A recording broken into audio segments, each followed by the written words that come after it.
24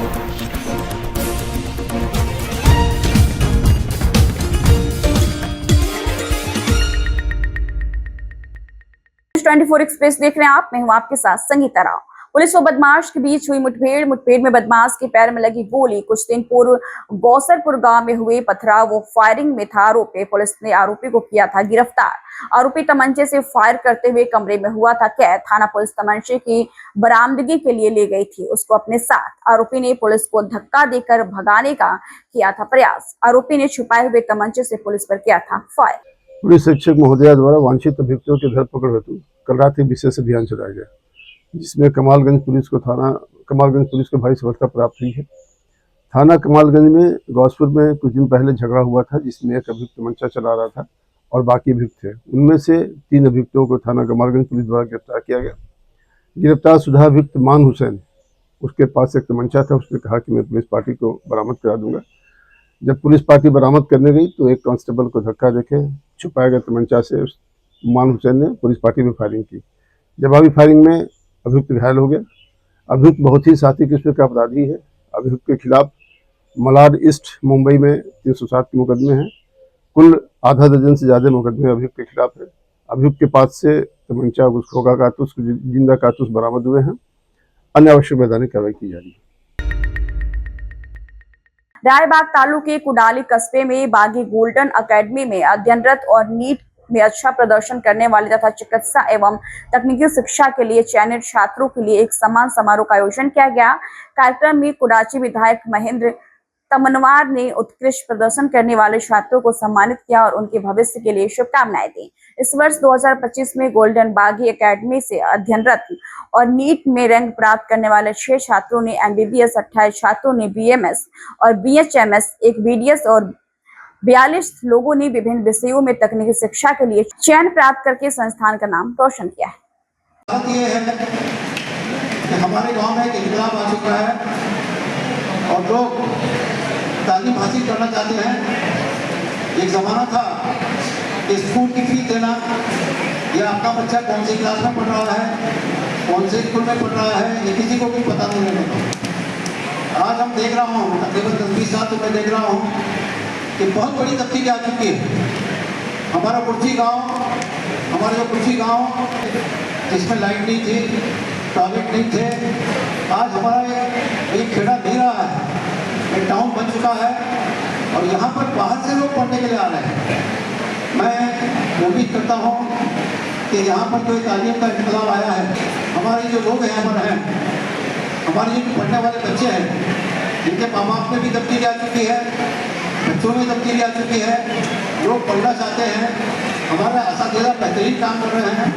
आज कई हॉस्पिटल यहाँ पर खुल चुके हैं। मैं उम्मीद करता हूँ कि ये जो सिलसिला चल निकला है कामयाबी का, ये और आगे बढ़ता रहेगा। गवर्नमेंट मेडिकल सीट मिली है तो सिर्फ इनकी मेहनत और मार्गदर्शन की वजह से। मुझे नीट के बारे में कुछ पता ही नहीं था। बाद में यहाँ गोल्डन बागी एकेडमी आने के बाद पता चला कि नीट CET एग्जाम्स होती हैं और इनकी वजह से ही आगे मेडिकल और इंजीनियर में जाया जाता है। तो शुरुआत में सलीम सर ने मोटिवेट किया था कि नीट के लिए प्रिपरेशन कर और पक्का हो जाता मेरा, और आज उनके बताए हुए मार्गदर्शन पर ही चलते हुए मुझे यहाँ गवर्नमेंट मेडिकल सीट मिली है। इसके लिए मैं उनको दिल से शुक्रिया करना चाहूँगा। टीचर्स ने भी बहुत मदद की, जिनसे 8 घंटे कक्षा के बाद भी वो रात में डाउट क्लियर करने के लिए मना नहीं करते और जब भी उनको उठाकर डाउट पूछे तो हमेशा मदद करते और बढ़ाते। खबर बुलंदशहर से, जहां पर शरीराह महिला पर चाकू से हमला हुआ है। हमले का लाइव वीडियो आया है सामने। वीडियो में चाकू से कई बार वार करता दिख रहा है सन की पीड़ित हायर सेंटर रेफर। बता दें कि महिला पर तबातोड़ वार देख मौके पर जमा लोगों ने हमलावर से लोहा लिया। आरोपी ने इससे चाकू छीनकर पब्लिक जम पर धुनाई की। पीड़िता का भाई बताया जा रहा है हमलावर। मौके पर पहुंची पुलिस ने आरोपी को हिरासत में लिया है। मामले की बारीकी से जांच में जुटी है पुलिस।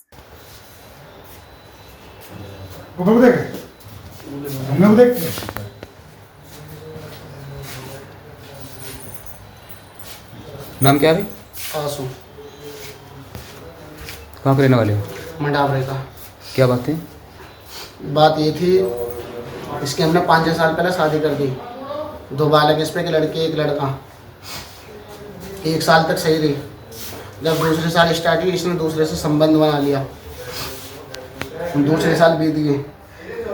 उसके बाद में जिससे बात कर रही उसे हमारे घर लाई, जो जिससे बात कर रही लड़की, जिस टाइम पहले की बार घर लाई, हमने इसे मना करी। ये बात हमारे प्रधान जी को पता, और जो हमारे चाचा जम्मन है उनको भी पता। कोई नहीं, हमने बता दी, मगर ये मान जावे 2-3 दिन आए घर पे लाके गलत काम कर रही है, हमारे घर पे लाकर जबरदस्ती। अगर जो हम कुछ कह रहे हैं तो ये कह रही है कि मैं तुम्हें फंसवा दूंगी। थाना सिकंदराबाद के दादरी गेट पुलिस चौकी के पास एक महिला के ऊपर चाकू से हमला किया गया। पुलिस ने जो हमलावर है उसको गिरफ्तार कर लिया है। जो घायल महिला है ये मंडावरा की रहने वाली है। जो हमलावर है वो उसका सगा भाई है। जो हमलावर आशु है उसको पुलिस ने गिरफ्तार कर लिया है। उसके खिलाफ तहरीर प्राप्त करके अभियोग पंजीकृत किया जा रहा है। जो चाकू है उसको भी पुलिस ने अपने बरामदगी उसकी कर ली है। विगत कुछ वर्षों से महिला का किसी व्यक्ति से संबंध था, जिससे उसका भाई शुद्ध था। इसी आक्रोश में उसने महिला के ऊपर हमला किया है। महिला को उपचार के लिए हायर सेंटर रेफर कर दिया गया है। अगली वैधानिक कार्रवाई इसमें पुलिस कर रही है। बिजनौर गुप्ता फिलिंग स्टेशन नूरपुर पर दिन दहाड़ी पेट्रोल पंप कर्मी के साथ दबंगों ने की जमकर मारपीट। पेट्रोल पंप कर्मचारी गंभीर रूप से घायल, उपचार के लिए हायर सेंटर किया रेफर। युवकों ने पंप कर्मी का सर फोड़ा, उसको जान से मारने का प्रयास किया। ऑफिस के शीशे तोड़कर हुए फरार। पेट्रोल पंप पर लगे सीसीटीवी कैमरे में कैद हुई घटना का सीसीटीवी कैमरे की वीडियो सोशल मीडिया पर वायरल। नूरपुर में गुप्ता फिलिंग स्टेशन का है मामला। अवगत कराने की आज दिनांक 9 अक्टूबर 2025 को दोपहर करीब 12 बजे थाना नूरपुर के कस्बा क्षेत्र में स्थित petrol pump Gupta petrol pump पर कार्यरत कर्मचारी पवन तथा वहां पेट्रोल डलवाने के आए हुए व्यक्ति नफीस के बीच में कहासुनी हो गई तथा कम पेट्रोल डालने को लेकर के नफीस के द्वारा गाली गलौज कर दी गई तथा साथ ही अपने परिवारजनों को कॉल करके बुला लिया गया तथा पवन के साथ मारपीट की गई। इस घटना में पीड़ित पक्ष पवन का उपचार करने हेतु जिला अस्पताल भेज दिया गया है तथा साथ ही पीड़ित पक्ष को दी गई तहरीर के आधार पर थाना नूरपुर पर संबंधित धाराओं में अभियोग पंजीकृत किया जा रहा है तथा साथ ही इसमें एक अभियुक्त को हिरासत में लिया गया है तथा उससे पूछताछ की जा रही है। शेष अन्य अभियुक्तों की गिरफ्तारी के प्रयास किए जा रहे हैं। शेष अन्य वैधानिक कार्रवाई प्रचलित है। डीवीसी कोनार डैम में स्वच्छता से ही स्वास्थ्य की ओर केंद्र सरकार के कार्यक्रम के तहत डीवीसी अधिकारी और कर्मचारियों तथा राज्य औद्योगिक सुरक्षा कर्मियों ने रन फॉर फिट इंडिया 6.0 के लिए गुरुवार को दौड़ लगाए। इस कार्यक्रम में 60 लोगों ने भाग लिया। परियोजना प्रधान ने भी दौड़ लगाई। बता दें और संदेश दिया है कि हर भारतीय को अपना स्वास्थ्य के लिए सुबह 1 घंटे व्यायाम और पैदल चलने की जरूरत है।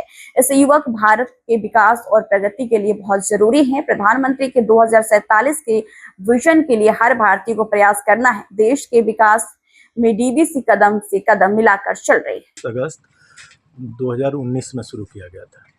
इसका मेन उद्देश्य ये था कि फिट इंडिया कार्यक्रम से हमारे सभी माताओं बहनों भाइयों को ये संदेश दिया जाए कि जब सुबह में अगर हम व्यायाम करें या किसी तरह का कोई कार्य करें तो हमारा शरीर फिट रहेगा।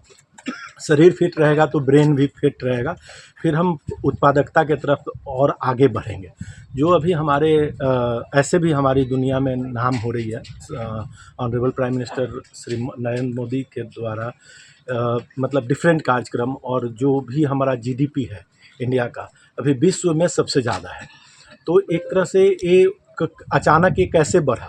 ये अचानक नहीं बढ़ा। ये क्या हुआ, एक फेज मैनर में हम लोग फिट बने, पहले स्वच्छता सफाई किए, रोग निरोगी बने। सब जगह कोविड का इतना असर था, लेकिन इंडिया में इसका असर बहुत कम मिला बाकी कंट्रीज के रेस्पेक्ट में।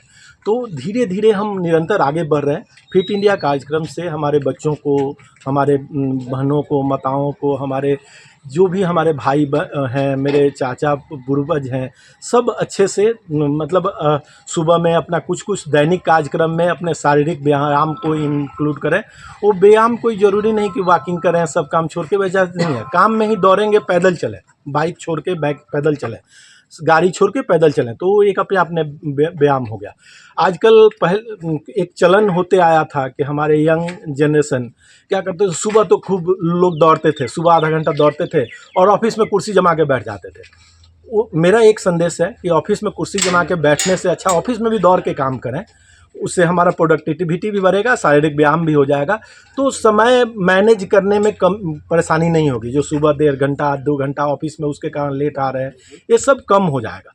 तो मेरा यही संदेश है सबको कि खूब दौड़ें, खूब शारीरिक व्यायाम करें, जिससे फिट रहे और अल्टीमेटली इंडिया ग्रो करेगा। हमको इंडिया को जो हमारा प्राइम मिनिस्टर का ध्येय है कि इंडिया को विश्व गुरु बनाना है, उसमें दामोदर वैली कॉरपोरेशन भी कहीं पीछे नहीं है। हम लोग कदम से कदम मिला के भारत सरकार के साथ और हमारे दामोदर वैली के अध्यक्ष श्री एस सुरेश साहब IAS, उनके नेतृत्व में हम लोग हर एक कार्यक्रम को एकदम दिल से इसको शुरू करते हैं, ताकि हमारा DVC भी भारत के प्रगति में निरंतर अपना योगदान देता रहे। थैंक यू, धन्यवाद।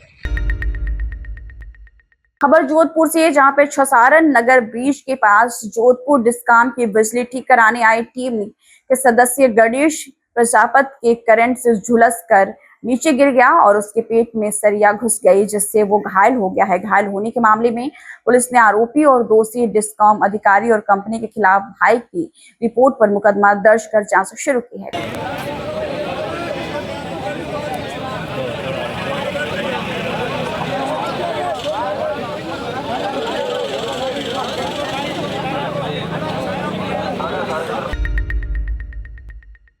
खबर हनुमानगढ़ के नोहर से, जहां जसाना ग्राम पंचायत में नायब तहसीलदार संजीव सिहाग के नेतृत्व में ग्रामीण सेवा शिविर का आयोजन किया गया। शिविर के दौरान विभिन्न योजनाओं के तहत पट्टा वितरण, महिला एवं बाल विकास विभाग की ओर से गर्भवती महिलाओं की गोद भराई तथा बच्चों को पुष्टाहार का वितरण किया गया।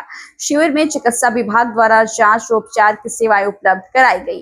वहीं कृषि विभाग ने किसानों को गिरदवारी की विशेष जानकारी दी। पशुपालन विभाग द्वारा पशुओं के टीकाकरण एवं परामर्श भी दिया गया है। सर, जसाना में ग्रामीण सेवा शिविर लगाए, क्या क्या काम हुए हैं? ग्राम पंचायत क्षेत्र में जो भी विभाग आते हैं, शिक्षा, चिकित्सा, रेवेन्यू, पंचायत राज, बिजली बोर्ड, PhD, उनसे संबंधित समस्त विभाग यहाँ आए हुए हैं। आम जन की जो छोटी छोटी समस्या जिसके लिए बाहर जाना पड़ता है, उन समस्याओं का समाधान मौके पर उपस्थित अधिकारी, प्रभारी महोदय BDO साहब, सह प्रभारी नायब तहसीलदार संजीव जी, इनके द्वारा मार्गदर्शन दिया जा रहा है और विभाग के द्वारा काम समय पर किया जा रहा है। आम जन की समस्या मौके भी विस्तारित हो रही है। सर, क्या बड़े ऐसे काम हैं जो आज शिविर में कोई बड़े काम हुए?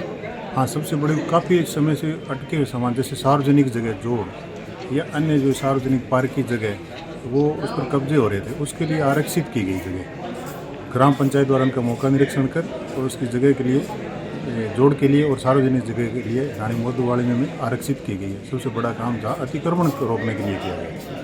और रेवेन्यू विभाग के जो कुछ खातेदार ऐसे खातेदार हैं जो काफ़ी लंबे समय से पड़े हैं, उनके विरासतन अंतकाल पड़े हैं, उनका विभाजन रेवेन्यू विभाग द्वारा किया गया।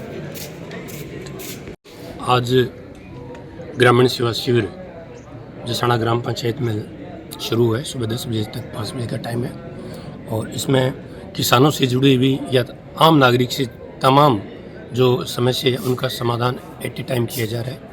ये बात ज़रूर है कि वर्तमान में कटाई और कढ़ाई और बिजाई तीनों काम एक साथ चल रही है, तो लोग बाग कम अवश्य पहुँचे, लेकिन जो भी आए धरातल के ऊपर शिविर में आए उसका काम हाथों हाथ हुआ है। चाहे वो ज़मीन की दस्तदारी को लेकर हो या पट्टा को या जन्म मृत्यु विवाह पंजीयन या चिकित्सा से संबंधित, लाइट से संबंधित या जो भी डिपार्टमेंट है उसके काम यहाँ हाथों हाथ हुए। सर, ऐसा कोई विशेष काम हुआ है जो आज शिविर में बड़ा काम हो? बड़ा काम तो एक रास्ते का आया था जो वार्ड नंबर 7 24 जेसन का है, तो हाथों हाथ तहसीलदार साहब ने कह दिया कि आप व्यवस्था करो और वो रास्ता खुलवा देंगे। लेकिन एट ए टाइम क्या है कि जमींदार खेतों में लगे हुए, उनको लोडरी या जैसे भी नहीं मिली और जो ही होगी तो वो एक बड़ा काम है वो हो जाएगा। बाकी हो सकता है कि और बड़ा काम आ जाएगा और हो सकता है आया हुआ होगा, क्योंकि मैं भी 20-20 में घूम रहा हूँ। अभी टेबल पर कितने काम हो गए वो टेबल पर आने बाकी है। लगभग 4 बजे सारा टेबल पर आ जाएगा कि कुल कितने काम हो गए। विराटनगर विधानसभा क्षेत्र के कस्बे में वन विभाग की टीम ने अवैध खनन और पत्थरों के अवैध परिवहन पर कार्रवाई करते हुए पत्थरों से भरी एक ट्रैक्टर ट्रॉली को जब्त किया है। जानकारी के अनुसार विराटनगर रेंज के अधिकारी वीरेंद्र सिंह अपनी टीम के साथ गश्त पर थे। इस दौरान अलवर जयपुर सड़क मार्ग पर एक ट्रैक्टर ट्रॉली पत्थरों से लदी हुई गुजरती दिखाई दी। अधिकारियों ने ट्रैक्टर को रोककर चालक से पत्थरों के परिवहन संबंधी दस्तावेज मांगे, लेकिन चालक संतोषजनक जवाब नहीं दे सका।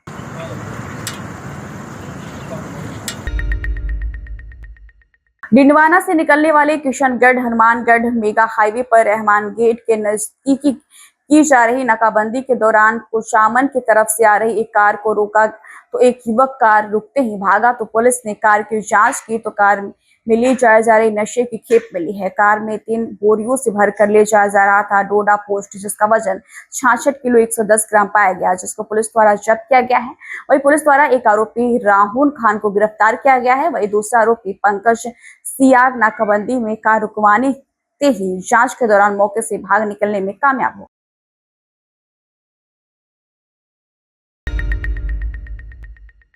फिलहाल आज की खबरों में इतना ही। जल्दी हाजिर होंगे कुछ बड़ी खबरों के साथ, तब तक के लिए दीजिए इजाजत। नमस्कार।